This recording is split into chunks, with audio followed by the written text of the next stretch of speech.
I want to start off, I'm going to show you a picture. And this is an artist rendition. I know it's hard to see, it's a little bit grainy, but this is an artist rendition of a very significant event in history. I'm going to say, yes, a significant event within the church, in a historical church event, but it's also more significant in a broader beyond the church. And it's a picture of a depiction of what was referred to as the Council of Ephesus, and that was held in 431 AD. And now, the reason why I like this particular picture is for a couple reasons, but let me just mention a little bit about this church council. So, why this was a significant event, because this was one of 7 church councils that literally included the entire church of the known world at that time. There was only 7 of them, and they spread it over a period of 460 years. Some of you may have heard of the Council of Nicaea or the Council of Chalcedon, some of those more familiar ones, but there was one held in Ephesus. And what it did is it would bring all the different church leaders from pretty much around the empire of that time, about 300 bishops plus a lot of local clergy, and then they would discuss, important church doctrinal matters. In this particular case, not that it's really important for us today, one of their big items that they were talking about is, do they declare Mary the Theotokos, right? The bearer of God. And so that passed, and so up top, this is what you see. This is why I like this particular picture, because down below you have the bishops, they're all sort of meeting, they're talking, they're discussing, but above you see something's going on, and you get a picture of the heavenly realms, and you've got Jesus, and he's crowning his mother Mary, and then there's this heavenly court that's surrounding. So you have a picture of the earthly plane, what's going on here in Ephesus with the bishops and the clergy, and then up top you've got a picture of the heavens sort of joining in and what it looks like from above. Now, there's a reason why I bring that up. I'm going to tease that out a little bit later as we look at this passage. But I want to just also ask this question: why did this significant historic event, this historical council, take place in the city of Ephesus? Now, just again, I wish I had a little map for you, but Ephesus today would be on the western coast of what would be modern-day Turkey. And it was a major city at that time in the Roman Empire. It was one of the largest cities of the Roman and then the Byzantium Empire. In the time of the first century, when Paul wrote his letter to the Ephesians and did his ministry work in Ephesus, and when we look at John, when he wrote his message to pass on to the church of Ephesus and the other churches that we'll be looking at, the city was probably somewhere between 250 to 300,000 people. So again, that was significant size for the day and age. But one of the things, too, reasons why it was held there is because Ephesus played a very, very important role to the early church. Again, we've already mentioned in our New Testament, we have Paul's letter to the Ephesians. Out of all the churches that Paul ministered, it was in Ephesus that he worked the longest. Again, in Revelation, we've got these messages to the 7 churches that we'll be looking at. We're going to be looking at the letter to Ephesus today, but again, it was the one in the first of these 7 churches mentioned. It played a significant role. But here's the unique thing. Regardless of how important the church was in that first century of Ephesus, I imagine even John, who's passed along the book of Revelation, and Paul, who ministered there, would have a hard time believing that within a few hundred years, that this giant pagan city of that time would become the center of a Christian council. You see, because in that first century, I kind of think of it this way: as important as Christianity was, and it was to the spread of Christianity and to the spread of the church, Christianity at that side was basically the size of a fly kind of circling around a cow. And Ephesus was most known for this structure here.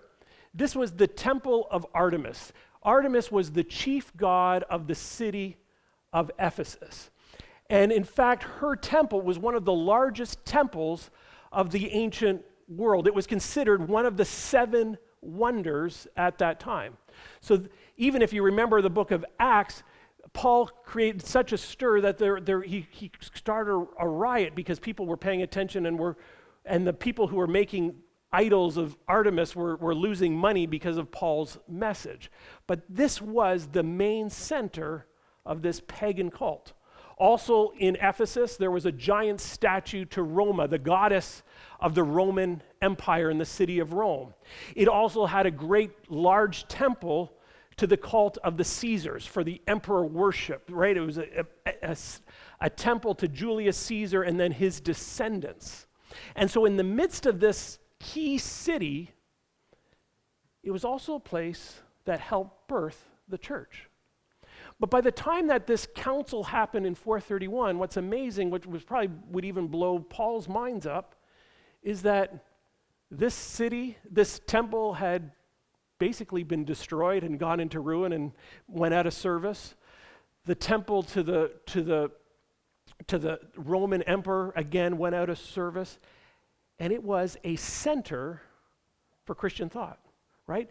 All these pagan gods, pagan deities had basically run their time, run their course, and now the central worship in the city of Ephesus was the Christian faith.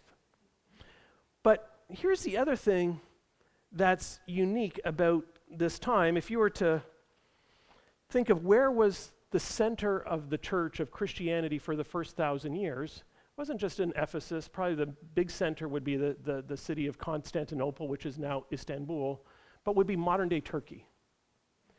In fact, for the first 1,000 years, we often think of Rome as sort of the center of the Christian faith, but for the first 1,000 years, it was what we would call modern-day Turkey.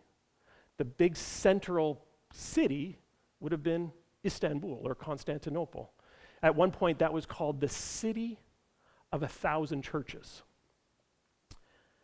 But today, if you were to visit Ephesus, to visit any of the sites of these 7 churches, this is what they look like. They're just in ruins. They don't even exist anymore. And in fact, if you go to the nation of Turkey today, or even know anything about the nation of Turkey today, the last thing that you would think of it is a center of the church, or of Christian thinking, or of Christian thought. In fact, even under the Ottomans, back about 100 years ago, at the turn of the last century, there still was an estimated of about 20 to 25% of the population that classified themselves as Christian. Today, it's less than 0.5%. It's one of the least Christianized nations and centers in all the earth. How did it happen? How did this place that was such a central place to the Christian movement, to the church, now become a place of ruin and waste? Well, we might have a clue, and it's found in Revelation 2, verse 5. And this is a specific letter written to the church of Ephesus. We read these words, "Remember the height from which you have fallen. Repent and do the things you did at first. If you do not repent, I will come to you and remove your lampstand from its place." And history tells us, in one way or another, that the lamp of Ephesus, of that church, has been removed. It's now rubble. There's a warning there. Well, this morning we want to look specifically at this first message to this church in Ephesus. We're looking again at these letters to the 7 churches. Last week we looked at chapter 1. I'm going to just start before we jump into the specific letter or message for the church of Ephesus. Just a very, very simple review. When we come to the book of Revelation, the word revelation, again, it's one of those scary terms. It's also the Greek word apocalypse or apocalyptic, where we get that from.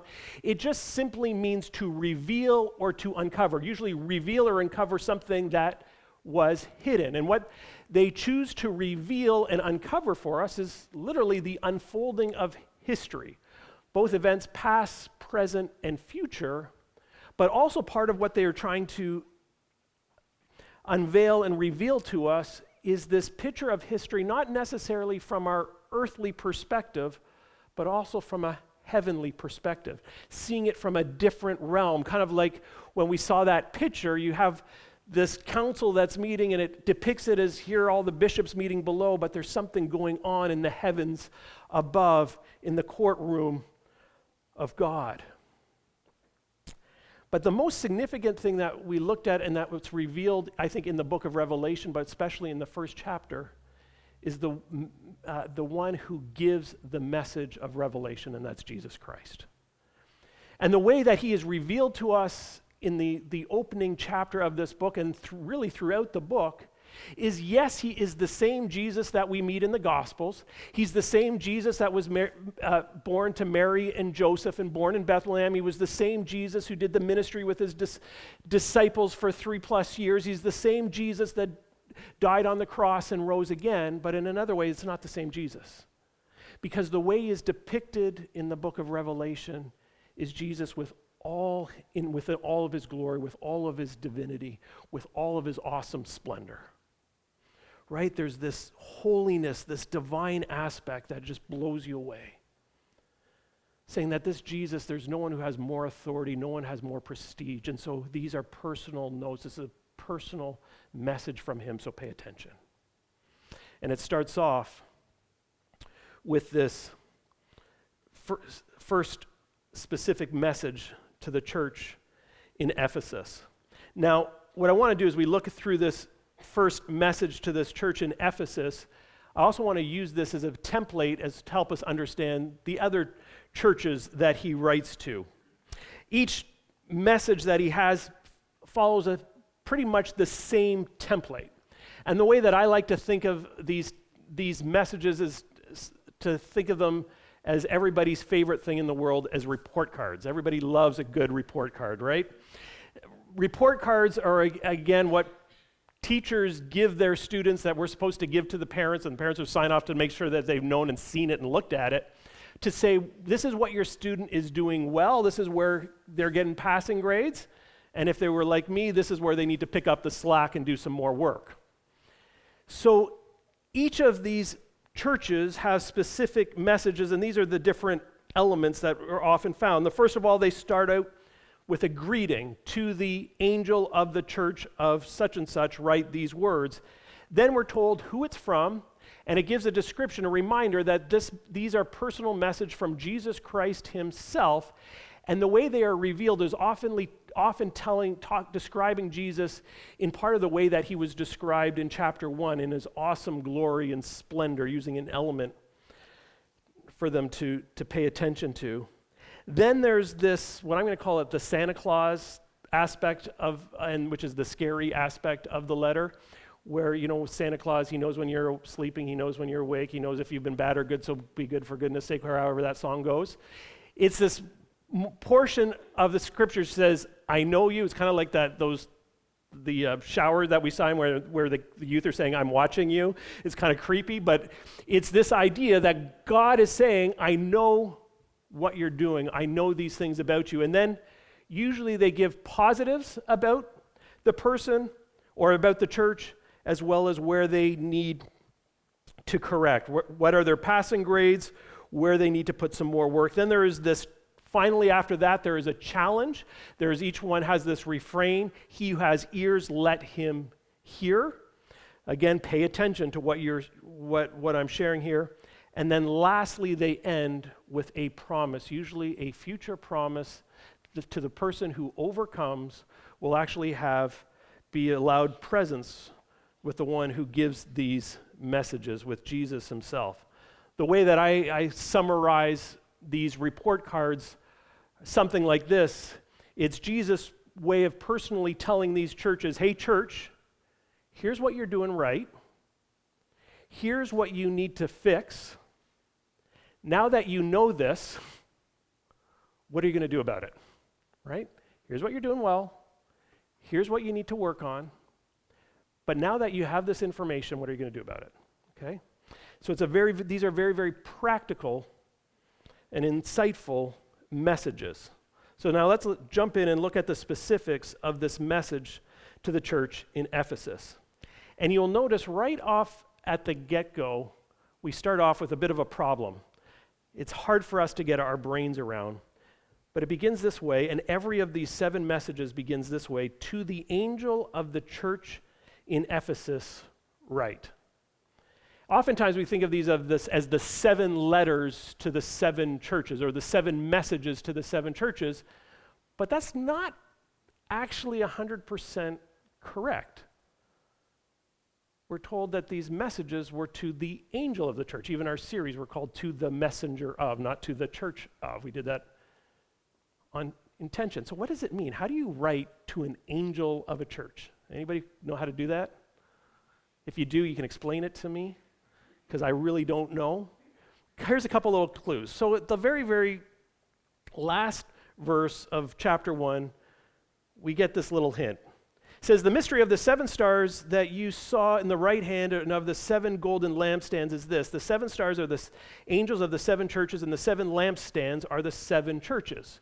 So we're told that Jesus again holds these 7 stars in his hand, which represent 7 angels who represent the 7 churches, and they also represent that he's among these 7 lampstands that represent the church. But again, what does it mean? How do you write to an angel of the church? Well, I'm going to be really, really simplified here, but one of the problems is when we think of an angel, my guess is this is probably our picture of an angel, right? All dressed in white, halo, big wings, flowery things. One of the issues with the word angel is simply the word messenger. And it doesn't always imply like a heavenly being. It's more of a function of something other than actually what it is. And so first of all, we're just told to the messenger. Well, who are the messengers that they're writing to? And there's really, I have about 5 different options. And here's the real truth is I have no clue. So that's my personal opinion. But at the end of the day, I'm going to suggest that there are really 2 options. The first option is this, that the messenger that they're talking to is someone who's responsible for delivering these messages to the church. So it's not talking about a heavenly being, but just a personal agent. It could be the person delivering it, could be the chief teacher or pastor of that. That's one option. The other option is recognizing at a different level that maybe that some way that there is a heavenly representative for each church. Sometimes we talk about guardian angels. You know, where do we get this idea of guardian angels? And there's different places where we can see that hinted at. This might be one of those areas where it's not personal guardian angel, but the church has an angel that's overseeing it. Another way of doing it, maybe taking it up another level, is that, again, similar to that first picture where we saw, you know, the bishops all meeting below and then there's something taking place in the heavenly courtroom above. Sometimes we're referred to angels, or like that heaven is in the courtroom of God, and that the angel is like our legal counsel. He's our defense lawyer, right? Standing in us, mediating between us and God. Again, these are just some ideas, but one of the things that I think is pretty unique is that in some way, whether we fully grasp it or not, what we do in the midst of our church, in the midst of this kind of earthly, material world that we live in, that has broader heavenly implications. There's something spiritual going on beyond what we can fully grasp and fully appreciate. And that some way that what happens in a church is also somehow personified before the throne of God in heaven above. So let's move on. Again, we have this idea, this begins with this mysterious picture to the angel, and then we're reminded who this message is from. And again, each description is from this description of how awesome this Jesus is who gives this message, and I'm calling him, from this one, he is the star holder. These are the words of him who holds the 7 stars in his right hand and walks among the golden lampstands. Again, we've already mentioned that these stars represent these 7 messengers or these 7 churches in some way. The golden lampstands represent the 7 churches. But what's that saying? He's saying that these churches, that we as a church are in the hand, in the protection, in the care of our Savior. Right? We're not outside of God's grasp. What else is it saying is that because Jesus is amongst them, he's not far, he's not distant, he's not removed, but he's intimate, he's personal, he's among us. Right? There's this way of depicting Jesus both in all of his glory, all of his magnificence, but also his closeness. Sort of the ways that often this is described theologically is the transcendence of God. He's bigger, he's other than us, he's over us, he's greater, more magnificent, more majestic than we can imagine. But he's also intimate, he's close, he's with us. He's not distant. He's both transcendent and he's also immanent with us. So that's the welcoming part. Now we get to this scary part, the grading part. First of all, the good news, the passing grade. And there's 3 things that the Ephesus gets, A pluses on or A minuses, or you can decide how he grades them. But verse 2, I know your deeds, your hard work, and your perseverance. I know that you cannot tolerate wicked men, that you have tested those who claim to be apostles, but are not and have found them false. You have persevered and have endured hardship for my name and have not grown weary. So again, what are they doing well on? First of all, we're told that this group of Ephesians, this church, they're hard workers. If they start a task, they're going to finish it. Secondly, and this is probably the most significant aspect of this letter, it's that they don't put up with any false teachers. They don't put up with any people of questionable character. They don't put up with silly shenanigans, right? They've got a strong protection of the moral doctrine and purity of the church. They're very protective. Now, one of the themes that we're going to get to in some of the coming weeks is this idea of false teachers is often referred to in some of the other churches. Now, some of the other churches, it's a little bit more specific. It's a bit more generalized here in the first church. But in some of the other churches that we'll look at in the weeks to come, again, we don't know all the specifics, but what's really helpful is that they give us little warning signs, little warning bells, so that even if you're part of a church community, a faith community, and you start seeing things that look a little bit suspicious, if you notice some of these trends that are outlined in some of these churches, they should send off boom, boom, boom, those warning bells. Pay attention. Be careful. But again, at least we see this, and we're seeing it hinted at here in Ephesians. And then this last thing that Jesus has to commend them for, he goes, is you've been put up with a lot.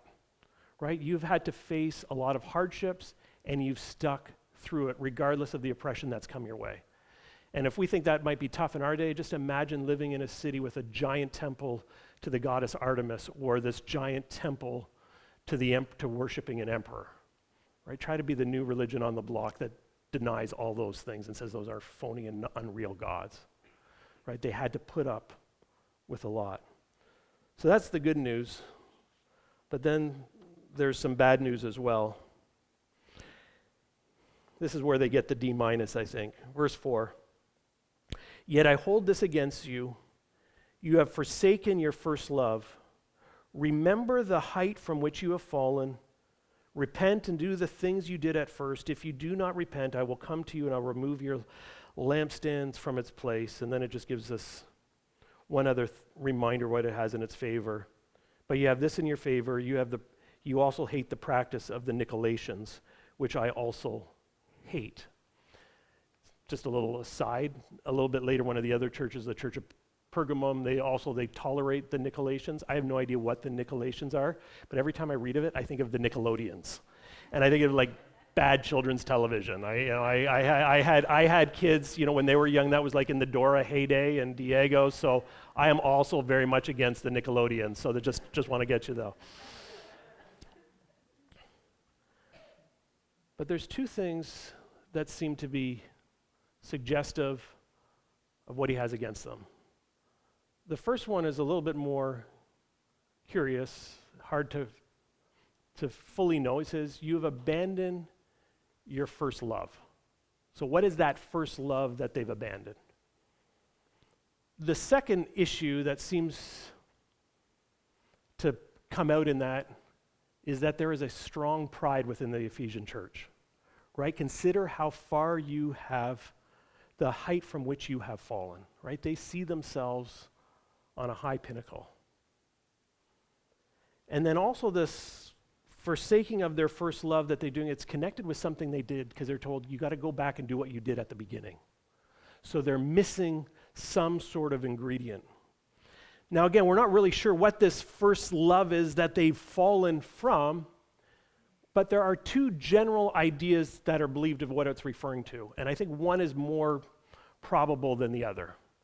The first one is this, is that their faith has grown cold. They've lost their first love to Jesus himself. They're no longer in love with their Savior, right? Their faith has grown cold. So that could be one example, but I think that's a little bit weak because of every other detail that we know about him.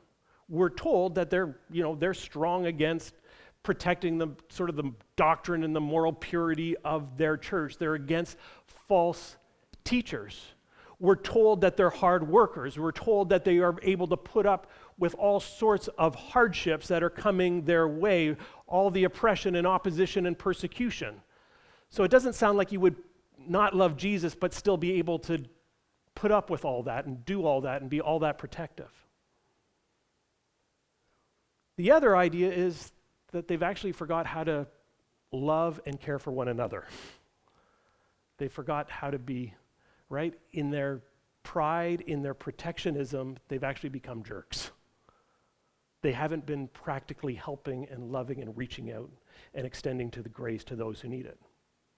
One of the reasons why I think this is also a good example is if you've had any experience in church circles, this seems to be the perennial issue that just about every church struggles in one way or another. Every denomination struggles with in every way. You can almost divide churches into two different types of churches, right? There's those, what I'm going to call sort of those protectionist, morally, biblically pure, doctrinally pure churches that are really, really strong, and we just want to make sure that we protect, we're very territorial. Some ways we talk about this are kind of your churchy words that we would use would be orthodoxy versus orthopraxy. The orthodoxy, they're all about right doctrine, right? Protecting God's words, God's message. Don't let it getting it soiled. The other side is what you call orthopraxy, right? That's right practice, where they're more concerned on doing the right things, loving the right way, doing as much for others as possible, but not so much worried about how we teach it or what we teach. Again, if you've been in part of church or different churches, you find that churches often lead one way or another. They can be very, very legalistic, very, very strong on their teaching, but not very welcoming and inviting and loving on the other side. Or they could be very graceful, very loving, very accepting, but again, very weak on what they teach. And it's not one or the other, both are important. And it's sort of like Jesus is saying, I love what you're doing. I love how you take the message that you've given very, very seriously. But it doesn't give you an excuse to be a jerk. I almost think that little thing goes, I also have this against you, against the Nicolaitans. I hate them too. But again, that doesn't cover the opportunity. That doesn't cover you from being unkind and uncaring and unloving towards others. It's funny, when I was thinking of this, I had two examples. The first was, Sarah and I, we were involved for a little while in a small church. And one of the things that, it was lovely people, it was neat, but after about a few weeks or a month or so being part and sitting in church service for a month, we go, I think they're more about worrying about what everybody else is doing. And it seemed like every message was, this is what's wrong with the Catholics, this is what's wrong with the Charismatics, this is what's wrong with this, but thank goodness we're not like them. And some of the stuff I'm sure I agreed with, but it reminded us of that parable Jesus had, with the Pharisee and the tax collector who go to pray, and the Pharisee goes up and says, I'm so grateful I'm not like this tax collector over here. That was their message. There was sort of this arrogance to it. One of the most popular names in the nation of Canada for probably the first half of the last century, name that many people aren't familiar with now, maybe a few people might remember this name, but one of the most popular people in Canada was a fiery Baptist preacher named T.T. Shields. Is anybody familiar with the name T.T. Shields? Anyone? He had a few people in the first service, but he had a very, very powerful kind of global ministry. And he was a firehouse. In fact, he had incredible influence. My grandparents were saved and baptized under T.T. Shields' ministry. But one of the things T.T. Shields was most known for was he kind of went and fought different sort of what we'll call liberal attacks on the Christian church and on the Christian message. And he stood up and he fought some really good and important battles. But he was such a warrior, that's all he ever did. And by the end of his ministry had dwindled down because he had attacked pretty much everyone. And then almost all of his friends and partners in ministry, he turned on them as well. Because he could always find something wrong, something broken of someone else. And he literally died a very lonely, hate-filled man with most of his friends having to abandon him because he's turned on them. Right? It's very, very sad. Yes, doctrine is so important to protect, but it never gives us the right to be jerks. Love is an essential ingredient. Then after this warning, this is what you need, this is what you're doing well, this is what you need to consider on, there is this challenge. And this challenge, it sounds pretty simple, but it means a lot more than it says. And it's this reminder that now that you've heard this, it calls to action. Right? Every message has this refrain, he who has an ear, let him hear what the Spirit says to the churches. And there's an echo in this refrain, hear what the Spirit says to the churches, that goes right back to the very beginning of Revelation. In fact, Revelation begins verse 3 with these words, blessed are those who hear it and to take to heart what is written in it. So it's not just enough to say, when you say, did you hear what I said? Yes. But is it going to sink in? Does it matter? The way that I think about it, this is, maybe other parents are guilty of this or grew up in homes like this. When you ask your kids politely and you give them a question, hey, will you set the table? Will you, clean up after yourself or whatever? And they think it's like, oh, it's a question. Thanks for asking, but no thank you, I'm not going to do that right now. We're not really giving you, it sounds polite, but we're actually telling you what to do. And in the same way, when we hear those words, he who has an ear, let him hear what the Spirit says to the churches, saying, okay, now you're without excuse. So go and act accordingly. Do something about it. I should also just mention another little thing. Did you notice that he says, this is the letter to the church of Ephesus, but it says, let him hear what the Spirit says to the churches. And there's 7 distinct messages. Each church has their own distinct messages, but when they're done, he says, pay attention to what I say to each church. And it's this way, just because your name's not on this, it doesn't mean that there isn't wisdom that you should take in. Again, going to pick on my kids and Elizabeth, sorry, you're the only one that's here at this service.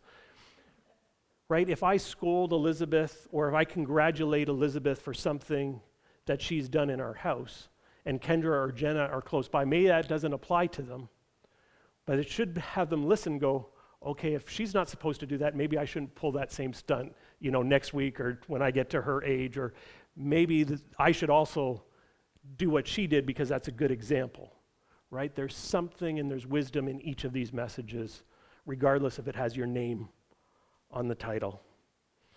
And then finally, they end with this promise. Each one has this promise of this eternal promise of being with the giver of these messages, the giver of Jesus in glory. To him who overcomes, I will give the right to eat from the tree of life, which is in the paradise of God. And you get this analogy going back to the Garden of Eden and being back united with the tree of life. One of the things that you'll find in most of these letters to the 7 churches is often that they are connected with a historical a characteristic of the city itself in which he's writing to. Already mentioned that what the city of Ephesus was known most for was this giant temple to the goddess Artemis. One of the things that Artemis was the goddess of, among other things, was the goddess of agriculture.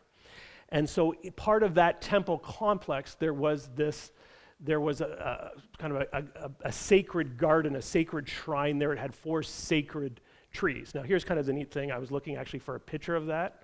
I didn't know that, but apparently there's a version of Assassin's Creed that actually depicts it. So I didn't know that because all the pictures came up from Assassin's Creed, but that's a whole other side note. But it's sort of this idea, okay, yeah, you can go to that temple, you can go to that garden, you could go to one of those sacred trees, or you could overcome. You could listen to the message that I have for you, and you could have access to the tree of life. You could go back to paradise himself with God. That's the promise. It's an incredible promise. So that's the first message to the church of Ephesus. But what do we need to take home with this? Now, obviously there's a couple little practical things, right? There's the things, this is what they're doing well, they're hard workers, everybody be a good hard worker, right? That's hopefully we already know that. They're putting up with a bunch of hardships and they're persevering through it, right? Persevere. Don't give up. Stand strong. There's this emphasis on, again, the doctrinal purity, protecting the message that they have. Again, extremely important. That's going to come up again. But then there's also this warning, right? Don't be a jerk. You need to be loving. You need to care for others. Those are important messages. But I also want to use this, think of it this way, that I want to use this church also as a bit of a template to help us understand the other churches. Because I think one of the things that it points at, and it warns us about our pride, it warns us about repenting, and it's this. One of the human conditions that we often are so susceptible is when we are good at certain things, when we do something good, we use it as an excuse to offset the areas of our weaknesses. And sometimes we do that in, pretty insignificant ways, and other times we do it in more serious ways. So here's maybe a little bit more fun, insignificant way. This is the way that my brain works. Most evenings, and this is a bit of a confession time, I will sometimes eat things that are not very healthy for me, okay? Just bowl of ice cream, bag of chips, I'm there, okay? I apologize. And usually I do not need any reason or motivation to eat something that is unhealthy that I probably shouldn't be eating. And it never really stops me on pretty much any given day. But there are certain days those very rare days where I will actually do some exercise, or I'll work really hard outside and burn a lot of calories. But on those special days where I actually did something, that's where I automatically just was like, yeah, I totally can have a bowl of ice cream right now because I just worked for 4 hours outside lugging topsoil or something. So therefore it's okay. Because we do something good, we kind of justify something questionable. Again, think about it. Oftentimes when you message someone, say, again, I'll pick on my girls, hey, your room's a mess. It looks like a bomb's gone off there. Can you clean it up? Usually the response is, but I just cleaned up the kitchen. I'm like, that's great. Happy for you. But I just did my homework. I just made supper. I just did this. I did that. I did this.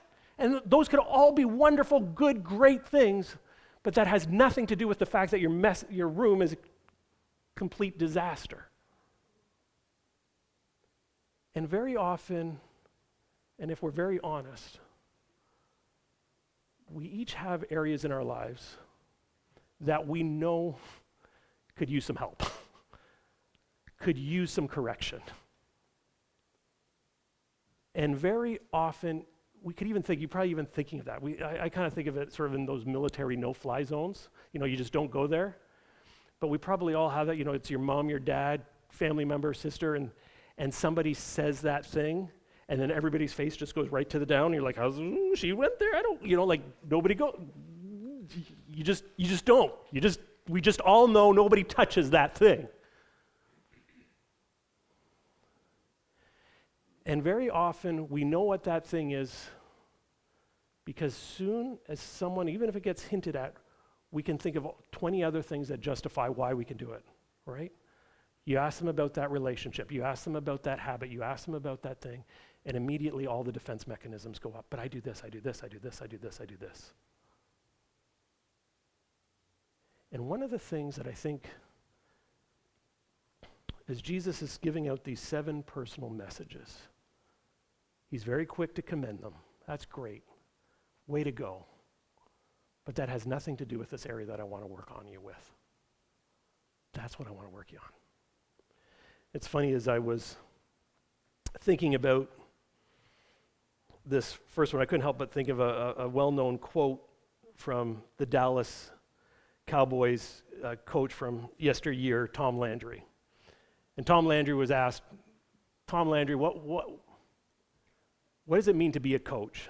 And he described it this way: coaching is making men do what they don't want to do so they can become what they want to be. And one of the reasons for these messages of the church is he goes, I'm going to talk to people, I'm going to point to these people what they don't want to hear, but so they can become who desire them to become. So they can shine as brightly as possible as my lights in this community and in this world. And just because we've got some good things over here doesn't mean we have the luxury to ignore what God is wanting to work on our hearts and lives for. But the question is, do we have the ears to hear?